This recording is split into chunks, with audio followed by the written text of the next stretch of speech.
Okay, good evening, ladies and gentlemen. Welcome to our new series of Shiurim given by Rabbi Rashi Simon. Rabbi Simon, along with his wife Ruthie, lead the Kesher Shul and community in North West London. In addition, Rabbi Simon is an engaging teacher and educator on a wide variety of Torah and other topics. At NER, we know Rabbi Simon best from his series of talks bringing to life some of our most important rabbinical teachers from across history. So we're delighted to welcome Rabbi Simon back for a new series of Sages from the Ages. I guess there are, we'll mention, but there are some handouts for those in the room, but there's no online equivalent. So you'll just have to listen more intently. Thank you very much, Rabbi Simon. Thank you, Neil, for your kind words of introduction. It is a pleasure to be here at Tanai Israel once again. I was just reminiscing how I first taught here more than 25 years ago, believe it or not. And we certainly did not have Zoom in those days, especially since it was on a Shabbos afternoon. But that was then, and things have moved on in terms of the technology. And Jewish history, in its own way, has also moved on in the sense that history has further unfolded in the last 25 years. But our subject this evening is going to be the first of a series of 5 sages of the ages. I'll just hold up the flyer here. I'm sure everyone here knows about it, but just for the those who are tuning in online, it's a sages of the ages, and we are going to explore the life and legacy of 5 important and influential Torah personalities. Tonight, we're going to look at Keli Yakar.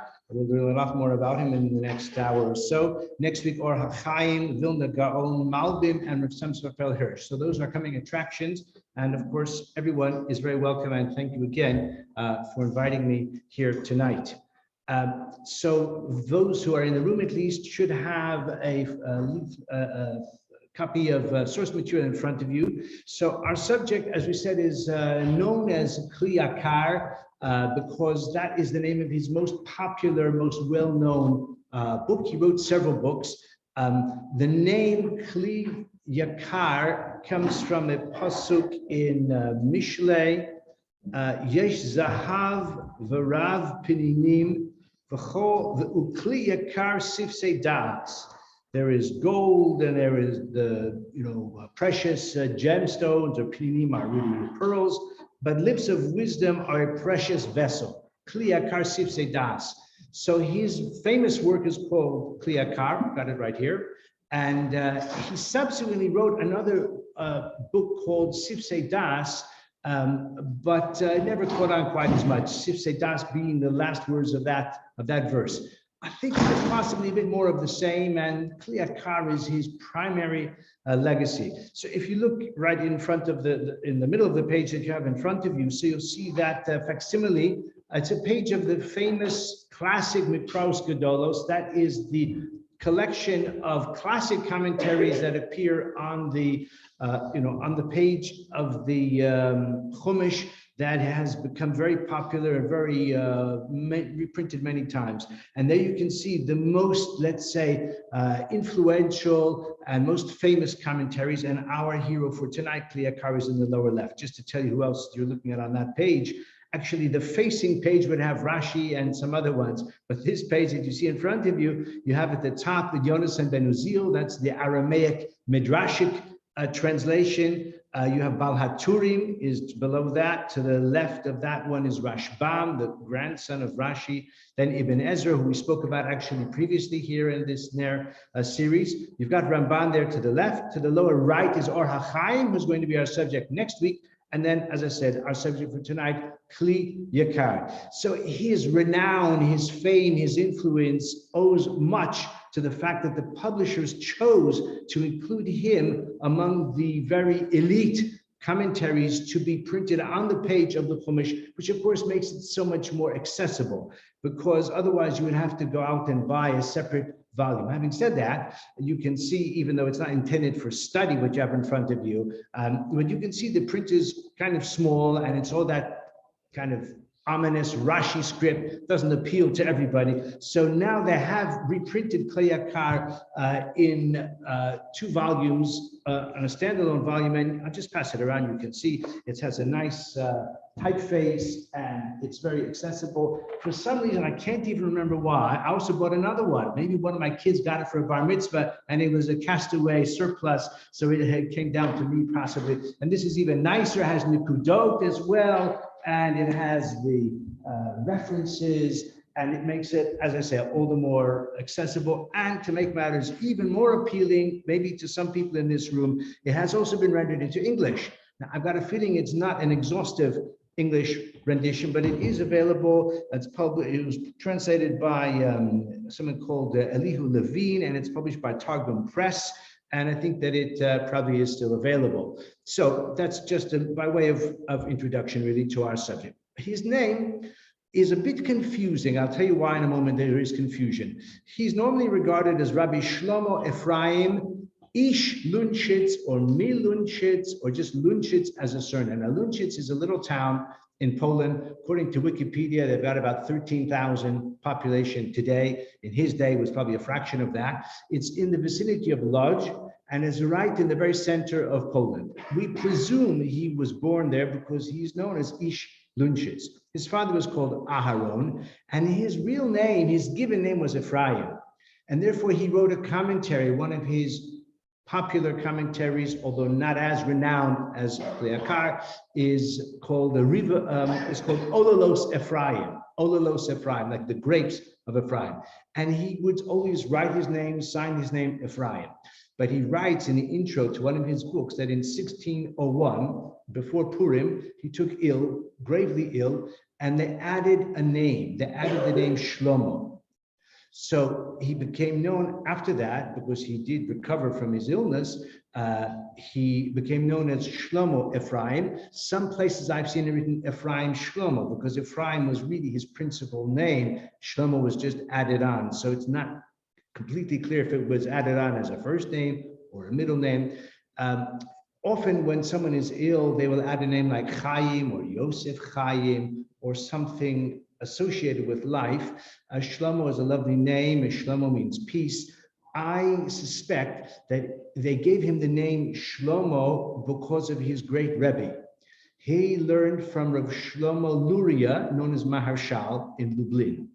Maharshal is a very important, very influential personality, quoted often by the Ramah, by other classic commentaries, the Shach and the Taz. They all quote the Rashal. Often is Machmir, occasionally he's lenient, often goes his own way. And but he was very influential, very prominent, very esteemed personality. And he, our subject, we'll call him Kli Yakar as a shorthand, studied with Maharshal. He was primarily a disciple of Maharshal, of Rav Shlomo Luria of Lublin, and maybe that's why that is the name that was added in his illness.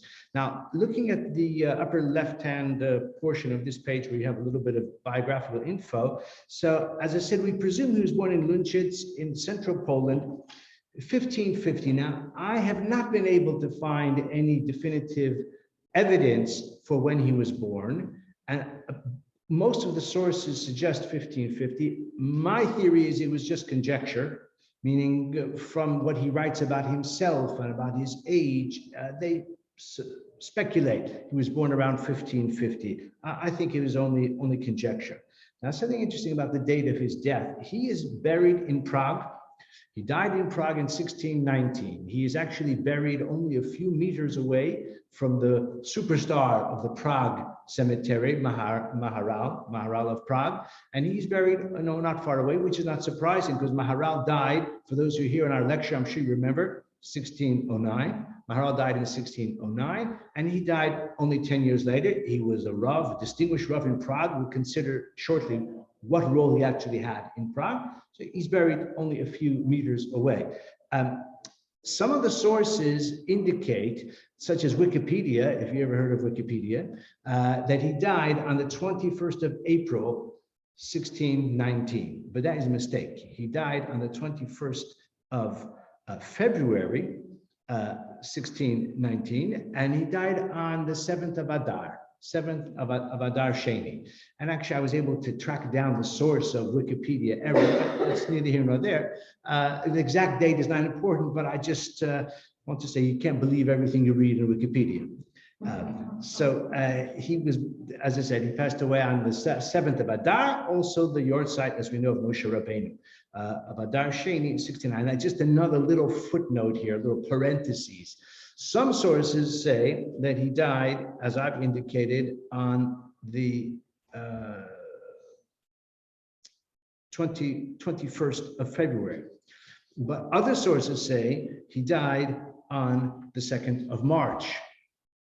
Now, you might say you can easily determine whether the 7th of Adar was, February 21 or March 3. It's not so simple, because don't forget that Pope Gregory in 1582 introduced the reform to the Julian calendar, and that is the Gregorian calendar.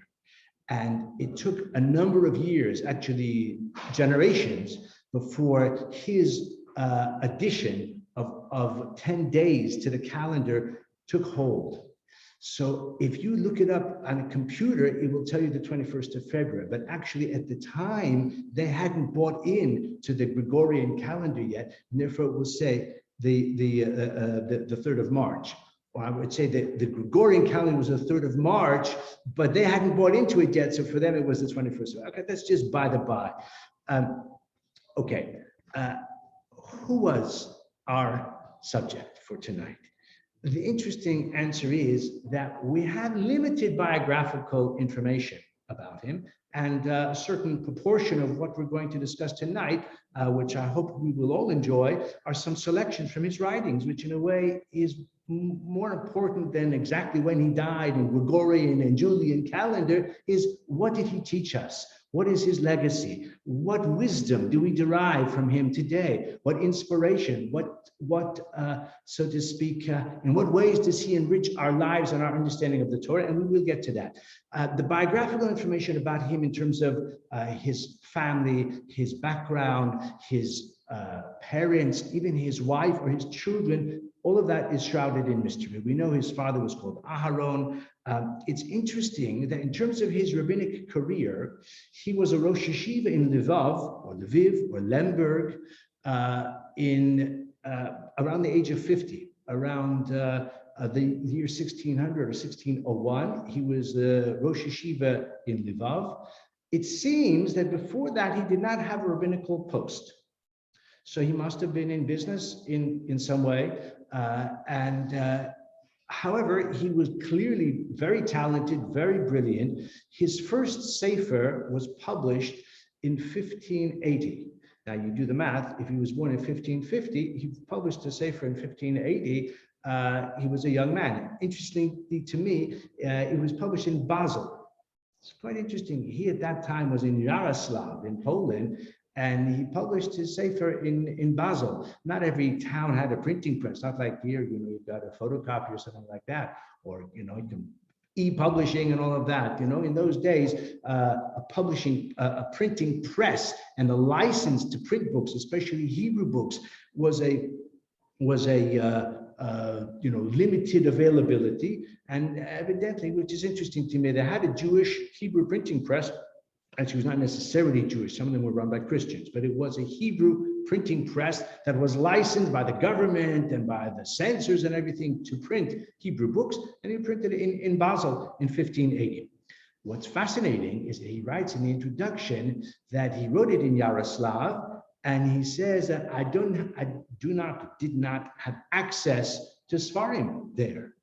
And whatever I wrote, I had to do from memory. Now, I'm sure he had a Chumash, he must have had a Tanakh, but he probably did not have a Shas. Maybe he had some tractates, didn't have others, and he quoted everything, the Midrashic citations and other authorities, he cited them by heart. And I don't know if you want to say the proof to it, but it's evident that way, because often the citations are imprecise. So he gets the gist of it, but he cites it from memory and he paraphrases sometimes. But again, remarkable, a young man in his 20s, probably not even in a rabbinic position, maybe a bit of spare time, and he was writing a learned treatise from memory.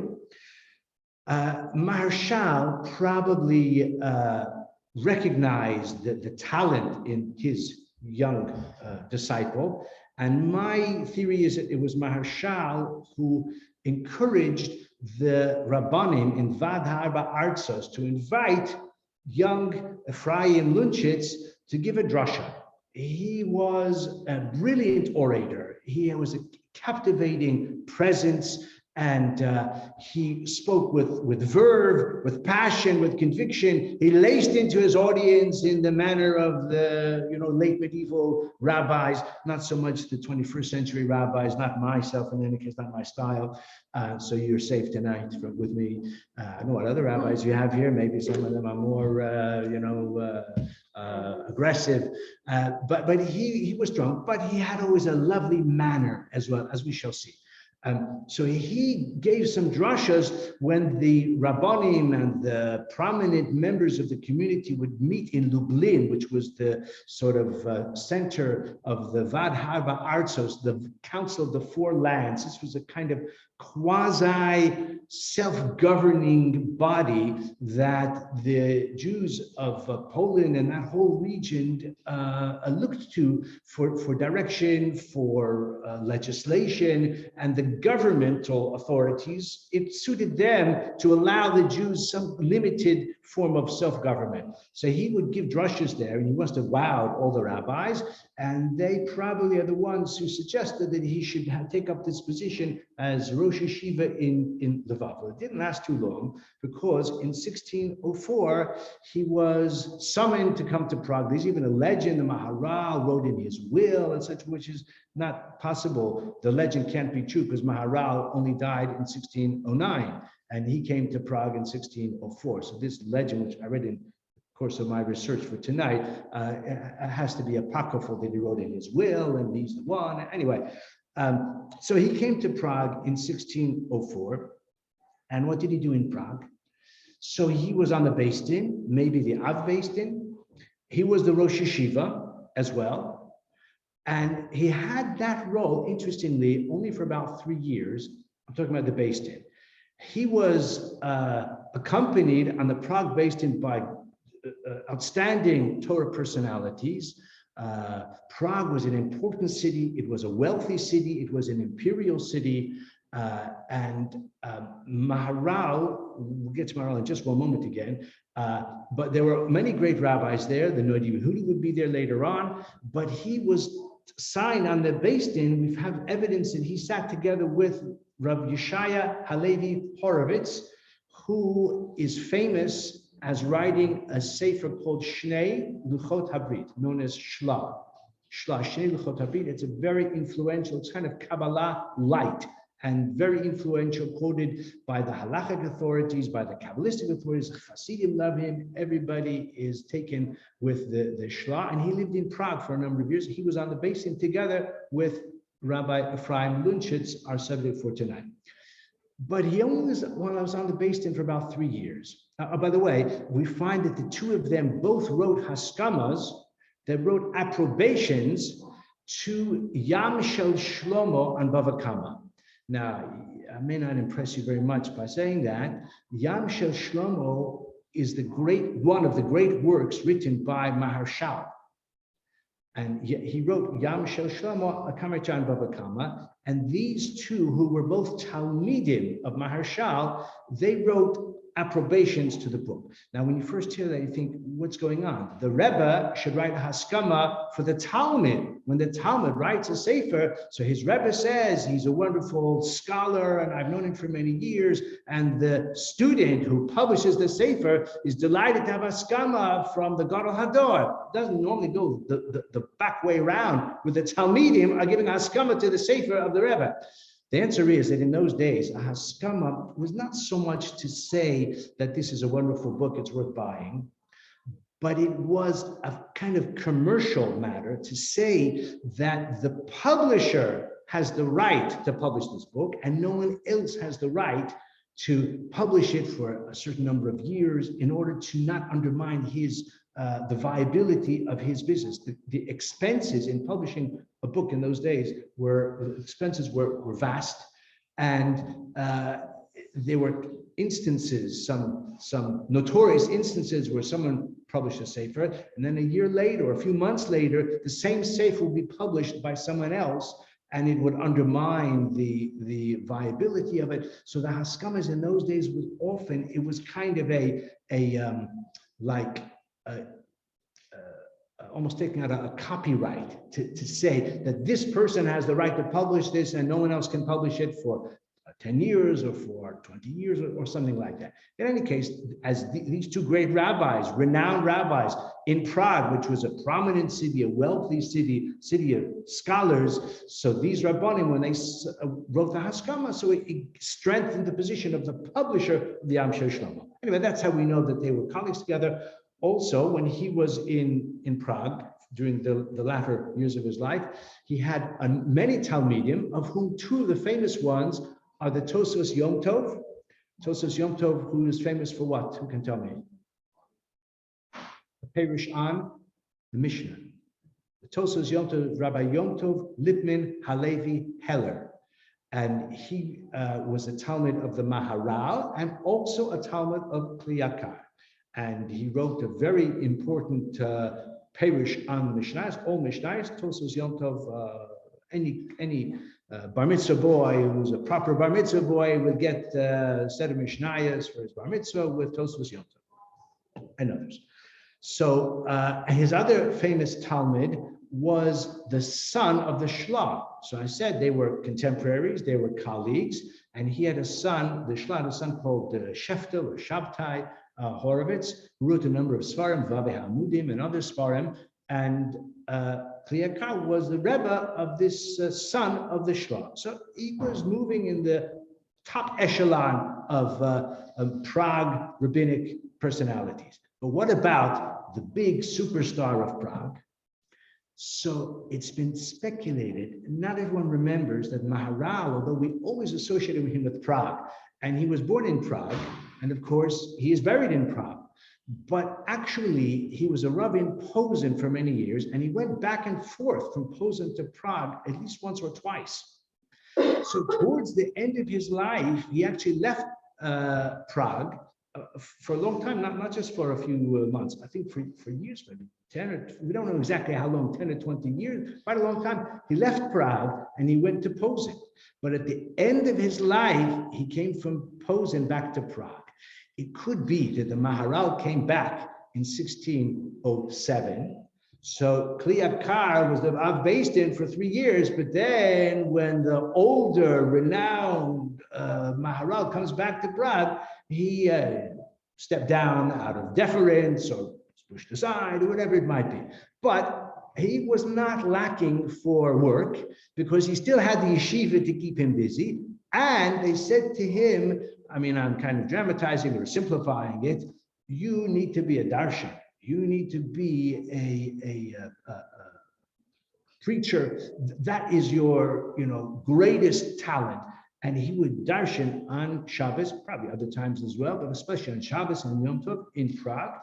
And his famous commentary that we're using that name by which we know him, Kli Yakar, clearly when you read it, it is evident that these were originally presented as oral lectures. They are dramatic, they're captivating, they're kind of personal, and that he criticizes his audience in various ways. We'll get to that shortly. Just a little bit more biographical info, of which, as I said, we don't have that much. And in any case, he was a master stylist. He wrote some prayers about the, in 1611, I think it was, there was an invasion of Prague in 1611, and there were many fatalities. I'm sure some Jewish people and many other people. In the end, they rebuffed the invasion. So he wrote these like elegies about the sort of slichos regarding the suffering of those who came to harm, but also there was a celebratory component as well. My point is, I suspect, I'm only speculating here, that in Prague, when they wanted someone to record in language which was lyrical and inspiring and eloquent and elegant and sophisticated. These events, that he was the one to do it. He was a master stylist, and we'll see shortly, although in English, some examples of his insights in that connection.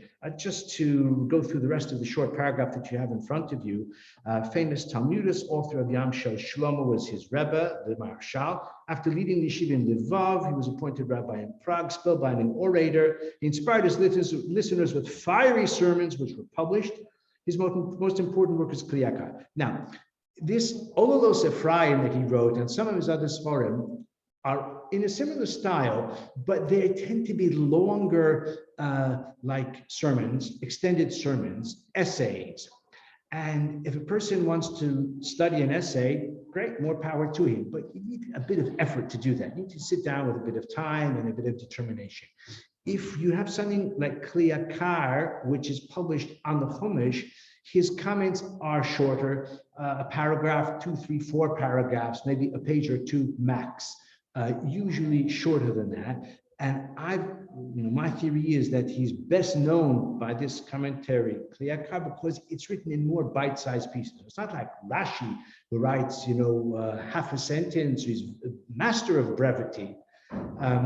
Or even Ramban, who is mostly interested in Parshanut, but he elaborates more. But because of that, it's fascinating, because he derives a Musar aspect, a Musar Haskel, a lesson. So let's take a quick look at some examples of that.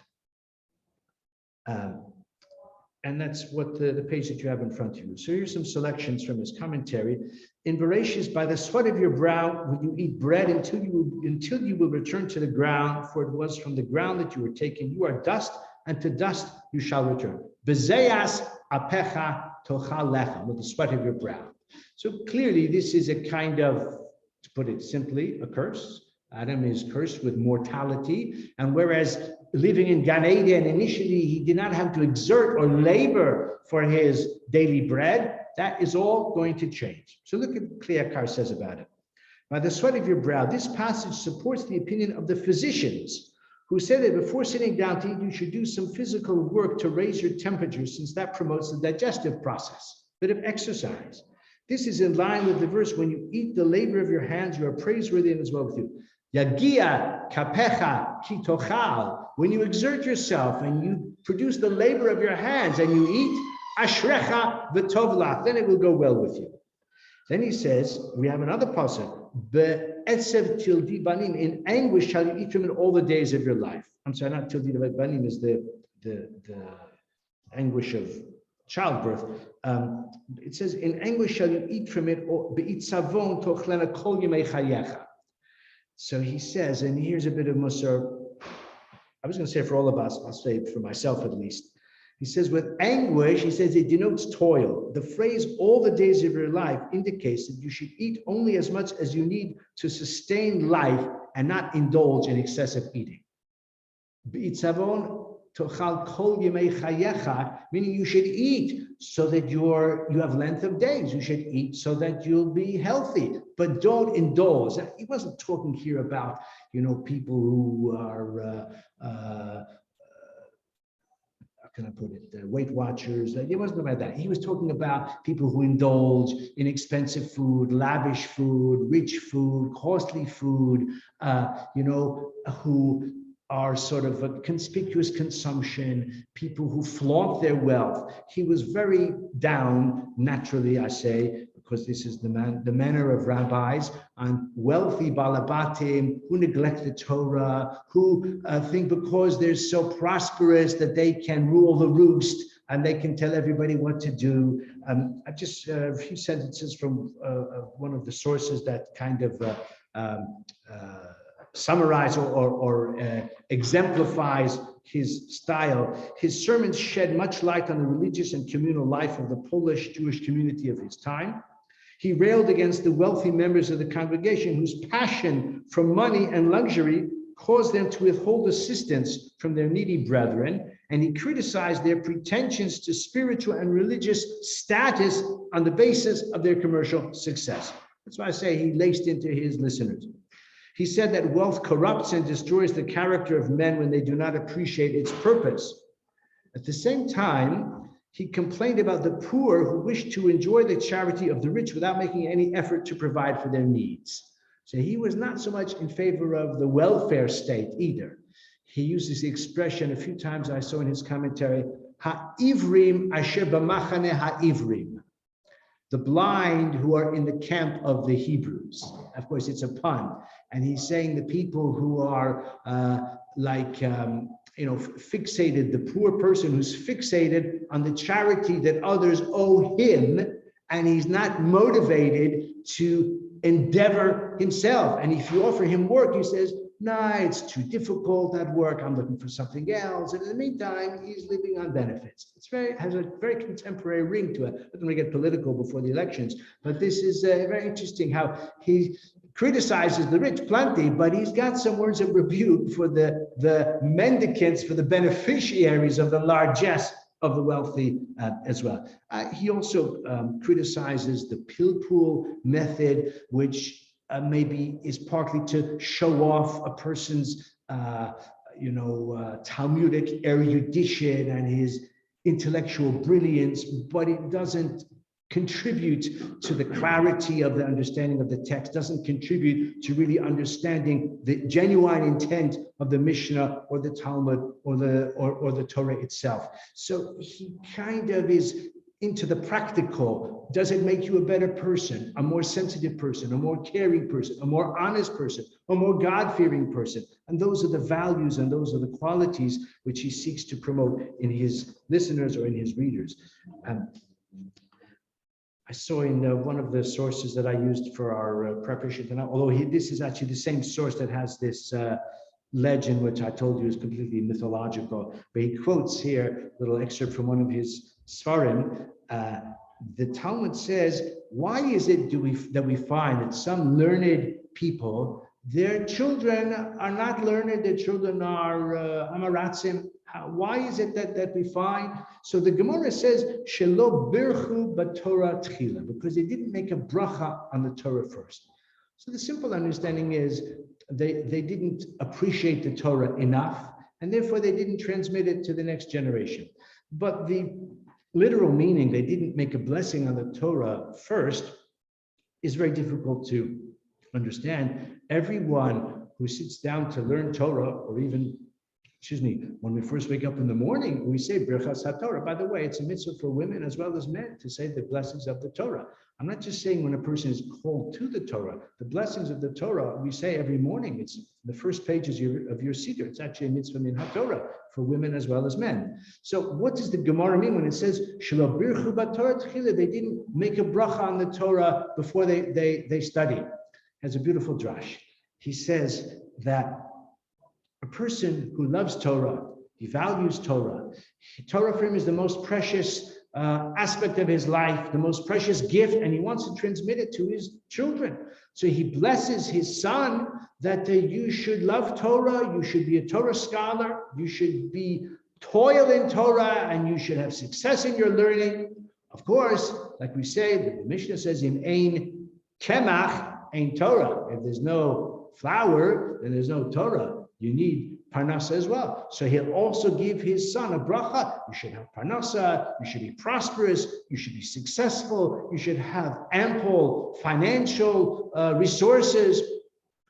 But he emphasizes the Torah first. But the other guy, he's only interested in money. He blesses his child, you should be wealthy, you should be like the next Bill Gates or Elon Musk, whoever you want to be, that's what you should be. And you should also learn Torah too. So, Shelo birchu b'Torah tchila, it means they didn't give the bracha for Torah primacy. They transmitted the bracha. When they gave the children a bracha, they gave a bracha about Torah, but it wasn't first. First was money, success, fame, renown. You should get into a good law school and be hired with one of those flashy, city law firms, and you should be a partner and have your name in lights. And you should also do a bit of Torah study on the side. So Shelo birchu b'Torah tchila, because they didn't value the Torah primarily, initially. Okay, it's a beautiful drash which he mentions. Let's take a look now in the upper right here on the page. they will fill your palaces and the houses of your officials and all of Egypt. It will be something that your fathers and your fathers' fathers have never seen since they were in the land. So this, of course, is the plague of the frogs. Malu vatecha vate malu vatecha vate avadecha v'chol Mitzrayim. So he asks a very good question. He says, without doubt, the king's palace is more impregnable than the houses of the officials, and the houses of the officials are better insulated than those of all Egypt. So why does the pasuk say that the frogs are going to penetrate and they're going to be in your house in the palace, and all of the high-ranking officials as well, and also all of Egypt? Now, I mean, there's a simple answer for it. That's why I say it's derech drash. The simple answer is Moshe is speaking to Paro, and he wants to intimidate Paro. He's threatening Paro, and he's saying to Paro, it's going to affect you and those close to you and all of Egypt. But nevertheless, if you think about it, which he's pointing out, in terms of how protected the palace is, probably it's going to be less vulnerable than the other. It's going to be less vulnerable, better protected. So he should have said they're going to infiltrate all the houses of Egypt, and even the upper echelons who live in gated communities, and they've got much better insulation. They're also going, even the palace itself. Why is it the opposite order? So look what he says. Then how are we to understand that the locust, I said the frogs comes to me, the locust would strike the most fortified house first, and only after that the unprotected houses? It can only be due to miraculous intervention. As the sin had progressed, so did the punishment. For Pharaoh was one who initiated the persecution, and subsequently he was emulated by his officials and his people. Perhaps this reverse order is what is meant by the verse. Never before had there been such a locust plague. This is a beautiful drash, because remember that the Mefarshim struggle to actually validate this statement in the Torah. Never before was there such a locust plague, and never will there be after. Because in the book of Yoel, the whole short book of Yoel, one of the 12 minor prophets, is all about a plague of locusts, and there it says the same thing, it was a most multifaceted and all that. So the Mefarshim struggled to say, well, there were different types of locusts in Egypt, was only a single type of locust. So according to this beautiful drash, he suggests what was unique. The reason the pasuk says never before, never since was there such a plague of locusts. Why? Because this plague of locusts was unique. Since Pharaoh was most at fault, the locust affected him first.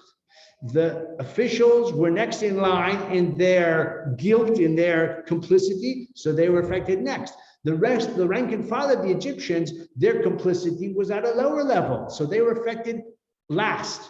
So maybe that was the uniqueness of it, because again, naturally, if there are innumerable locusts around, they're going to first get into the houses with the broken windows or where they don't have proper insulation, etc. But in this case, it was the opposite, because it was for a didactic purpose. It was for the purpose of illustrating and punishing Pharaoh. So again, I think it's very clever. It's not probably exactly the pshat, but it's not wildly distant from the pshat either. And as I say, it helps also to explain this statement in the Torah. Never before was there such a plague of locusts, because this was very special, this plague in which the most protected facility, the palace, actually suffered first and most, etc. I want to mention a comment of, it's not here because we do the one here also, we've got still a few more minutes, from this week's Parsha. So in this week's Parsha, Parshas Kedoshim, we have one of the very famous psukim in all of the Torah, V'ahavta l'reacha kamocha, love your neighbor as yourself. Of course, much has been written about it. Let me tell you what Yakar says about this pasuk. So he quotes the very famous, again, one of the most famous passages in all the Talmud, of the prospective ger who wanted to become Jewish, learn the whole Torah on one foot. And Shammai drove him away, and he came to Hillel, and Hillel said, I'll help you, I'll tell you. that which is hateful to you, don't do to your neighbor. Of course, he's telling him what Rabbi Kiva says, Klal Gadol BaTorah, V'ahavta l'recha kamocha. What's it all about? So Yakar says, this prospective convert, he says, I don't think that he was there to mock or to somehow scorn or, make fun of the rabbis. He was genuine. He wanted to learn the Torah, but not literally as he stood on one foot. He wanted to learn the Torah in a way that would be easily accessible. He said, look, I haven't grown up with the values of the Torah, the teachings of the Torah. I'm probably a heathen, but I want to become Jewish. I love the Jewish people. I love the God of Israel. Tell me the principles of the Torah on one pillar, or possibly one pillar per category. This is his suggestion. So, V'ahavta l'recha kamocha, he says, that means love your neighbor as yourself. What's hateful to you, don't do to someone else. Idech perusha, zil gemor. The rest of his commentary, go and learn. So he says, Yakar says, that he told him the last part of the pasuk. Who can tell me, how does the pasuk end? V'ahavta l'recha kamocha. Really, that's the middle of the pasuk. It's a blockbuster pasuk, that one. The last words are, Ani Hashem, I am God. V'ahavta l'recha kamocha, Ani Hashem, I am God. So, Yakar says the following. The man came to Hillel and said, teach me the Torah as I stand on one foot. The meaning was, teach me the Torah on one pillar. Encapsulate it for me in a way that I can grasp, that I can use as the foundation for my study and embrace of all of the commandments of the Torah. So we know that there are commandments, bein Adam lechavero and bein Adam lamakom. So the essence, the foundational principle of the mitzvahs bein Adam lechavero, between man and his fellow, is don't do to someone else what you don't want to be done to you. V'ahavta l'recha kamocha, love your neighbor as yourself. There are many other mitzvahs in that category that derive from it, but that's the principle. Ani Hashem, that is the principle of belief in God. That's the principle of mitzvahs being Adam lamakom. Of course, there are a lot of them, but if you distill it down to the essence, like it says, Tzadik b'emanoso yichyeh, so that is the basis for it. Zil gemor, that's why I told him, go and learn. You've asked for it, on one foot, on one pillar. So I've given you on two pillars, meaning one pillar for ben Adam lamakom, one pillar for ben Adam lechavero. You've got the foundations now, go and learn. And that's, I think, is a very beautiful, interpretation. It's not far from the pshat. And I once said this many, many years ago. A certain rabbi who was there, he was impressed with it, but it wasn't my own Torah, it was from Yakar. Got a lot of other wisdom from him as well. And I'm going to tell you one other before we do actually we'll do the last one here, and then I'll tell you one last one about pay as well. So the lower right, this one is pertinent a bit to the season now, because it's a reference here to the counting of the Omer and approaching the festival of Shavuos. Then you shall count 7 complete weeks after the day following the Passover festival, when you brought the Omer as a wave offering, until the day after the 7th week, when there will be a total of 50 days, you shall present a new meal offering to God. So one of the perplexing questions about the festival that we call Shavuos is, why do we not find in the Torah a reference to the fact that this festival celebrates and coincides on the calendar with the giving of the Torah? We celebrate Shavuos as Zman Matan Torah Seinu, but the Torah doesn't tell us that. It is evident from a consideration of the sequence of the days. The Torah says Shavuos is 50 days after Pesach, or rather, after 49 days, the 50th day is Shavuos. And it is clear chronologically this was a day of giving of the Torah. Why doesn't the Torah itself say? The Torah only identifies it as a new offering. What's the new offering, by the way, on Shavuos? What's new about it? In the agricultural cycle, so Pesach is the new offering of the barley, and Shavuos is a new offering of the wheat. It's the beginning of the wheat harvest. That's why it's called Mincha Chadasha, because the wheat is the main harvest that we look forward to, and it doesn't happen yet in the land of Israel, in the early part of the spring or summer, but only in Shavuos. So that's Mincha Chadasha. So Yakar sees in that expression, Mincha Chadasha, a new offering, a remez to the giving of the Torah. Look what he says. Here is an allusion to the giving of the Torah on Shavuos. For everyone should experience the Torah as something new each day, as though he had received it on Mount Sinai this very day. The reason why the Torah does not explicitly mention the fact that on Shavuos the Torah was given, I've explained in my treatise Olol HaSifraim that we mentioned earlier. God did not wish to set aside a particular day for this purpose, because on every day of the year, a Jew should feel as though he received the Torah on Mount Sinai.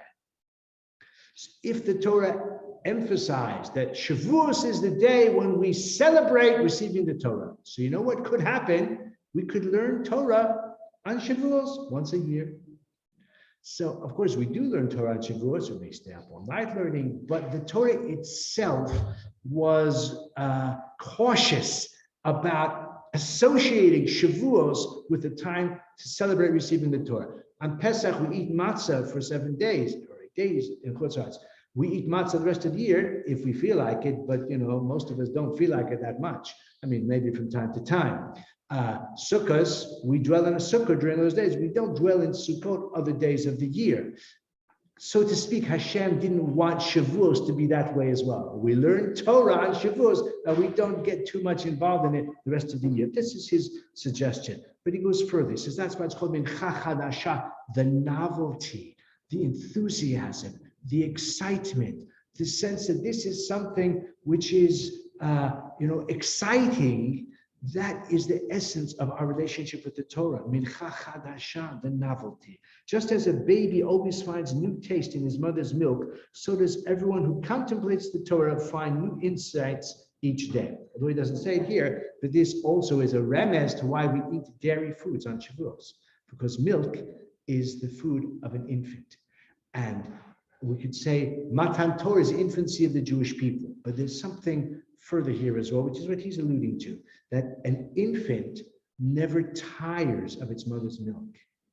You never find an infant who's, a few months old saying, milk again, can't we order out Chinese? What about sushi? Why do we have milk every time? Nothing but milk. And the infant finds every flavor, every nutrient, every satisfaction, every satiation, everything that it requires for its health and for its growth is in its mother's milk.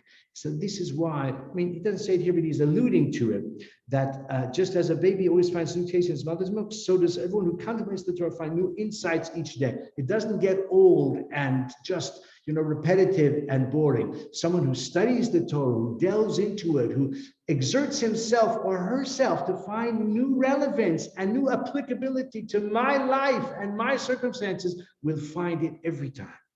Thus, to a student of the Torah, every day is Matan Torah, the giving of the Torah. Therefore, other than in the allusion, the new meal offering, the day of the giving of the Torah is not mentioned. I'd just like to end with one last thought of Keli Yakar, a very beautiful idea. In Devarim, in chapter 4, verse 9, the Perek Dalet Pasuk, we have the Pasuk, Hishamer lecha ushmor nafshecha ma'od, pen tishkachas hadvarim asher rahu b'einecha, etc. Guard yourself and be very cautious to your soul, meaning be very alert, pen tishkach, lest you forget. Now, I want to read you a few of those words again, because he makes a beautiful drash here on the gematria of the Roshei Tevos. Hishamer lecha ushmor nafshecha ma'od. Now, this is a slightly nuanced gematria, so stay with me. Hishamer lecha ushmor nafshecha ma'od. So the hey of Hishamer, the lamed of lecha, we're going to get back to. We have the vav ushmar nafshecha ma'od. So I'll tell you the letters again. You tell me the value, the numerical value. Hey, vav, nun, mem. Hey, vav, nun, mem. What's the gematria of those letters? 101. Very good, Daniel. It's good thing you're here. So Hey is 5, of course, Vav is 6, Nun is 50, Mem is 40, 101. Says Klei Yakar. The Gemara says, Eino Dome, Hashona Pirko Mea Pa'amim, Lishana'o Mea Ve'echad Pa'amim. That a person who studied a certain subject 100 times cannot be compared in his grasp of the material to someone who studied it 101 times. Meaning that even a person who's reviewed a subject repeatedly, but if you review it again, you'll understand it better, you'll remember it better. So he says like this, that the difference between Zachar and Shachach. Zachar is to remember. Shachach is to forget. So Zachar in Gematria is 227. Shachach, to forget, in Gematria is Shachach, Shin, Chaf, Ches, 328. So the difference between Zachar is 227 and Shachach is 328. It's 101. The 101 is the difference between remembering and forgetting. What about the Lamed? He says Lamed. It means Lamed. Study your passage, your Torah subject. Lamed 101 times, and that's the difference between Zachar and Shachach. So this is how he explains the pasuk. Of course, derech drash, but a very elegant drash, I think. Be very cautious, for your soul, lest you forget the things which your eyes saw and which your ears beheld in receiving the Torah. So these are a few examples of the teachings, of the writings of Klei Yakar. As I said before, he was a master orator, but we can see that he had the depth and the creativity, and he also had the courage to lace into his audience. When you read it, then I suppose you don't squirm in your seat the same way, but maybe you imagine, all those rich balabatim sitting in the audience, and he's lacing into them and that sort of thing. But it makes for fascinating reading, enjoyable reading, stimulating reading. And look, I hope that for myself at least, and for all of us, that we also take to heart and we derive some of those lessons, and we actually emerge from our studies of Klei Yakar and all the Mefarshim, but he's our subject for tonight, not only more enlightened and more informed, but more refined and more uplifted, and with a deeper understanding of our relationship with Hashem. And in Mitzvah Hashem, we'll discover more commentaries in the weeks to come. Thank you very much.